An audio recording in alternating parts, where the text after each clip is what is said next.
Hi, I'm Robert. I'm a chemical engineering student and a content shaper here in Birmingham. I've just had a full day of study, and I'm going to show you what exactly went into it. So let's go. I've found that having something to work towards can make me be a lot more productive in the day, so I'll try and get some planning done the day before. I like to use OneNote if I need to get any notes or any slides annotated. I'll also use an app like Notion to keep track of the content I'm planning to cover.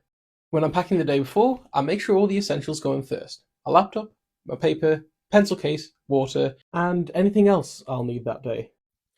Food's very important to me, so I like to make sure I've got some lunch and a snack ready for the day.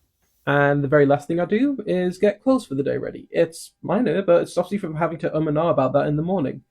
Depending on the time of year, I'll also try to bring some sweater clothing along too. And whatever it wear, I like to make sure it's comfortable.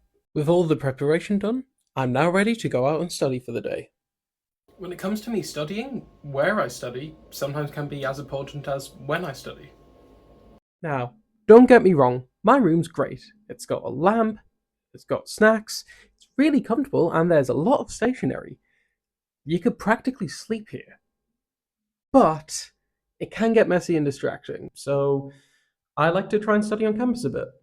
My favourite spots currently are the library, Aston Webb, and the Guild. They're all relatively quiet, and they've got charging points. When it comes to actually doing the work, I don't always work at a linear rate, so I'll try to start with the things that take me the longest first.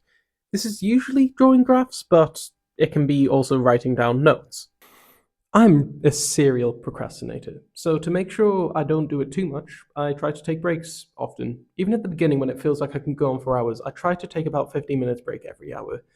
It's surprisingly good towards the back end, where otherwise I'll probably not be working at all. Another good way to stop procrastination is to study with a friend, or just anyone who can actually keep you accountable. Got on my notes, exam questions, tutorials, whatever it is done, I pack up and I head home. And that's me usually done for the day. When it comes to food, it's important to try and eat healthily. At least that's what I think. I try to have healthy stuff whenever I can. That's usually rice and some form of curry. For example, I've just batch cooked a lot of Thai red curry. Sometimes, though, in reality, it's just more sensible to have a mix. I'll usually have some sort of curry or rice batch cooked and ready for me to go for a few days.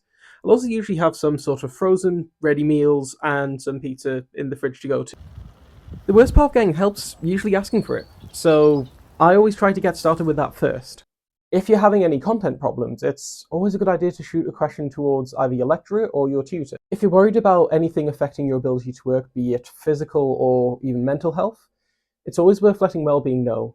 There's also the Math Support Centre in the library. They run between 10 and 4 on weekdays, and if you've got any problems with the pure maths on your course, they can help you work through those. When it comes to mental health, one of the most important things for me is making sure that my week's varied. Routines are good, but like an ABBA song, it can make time feel like it's slipping through your fingers, so I try to capture every minute. Try some new food, meet a new person, maybe even just wear some clothes slightly differently. But sometimes the best thing to also do is just switch off once you've done your work for the day. Don't think about it. Your downtime will only be as good as you let it be, so regardless of whether I'm playing guitar, going to the gym, going for a swim, it's important that I'm not thinking about my work whenever I'm doing any of that. But that's enough about me. If you've enjoyed this video, I'd encourage you to try and share this with some friends if anything here particularly resonated with you. Remember, exams are coming up, but you're here for a reason. You got this.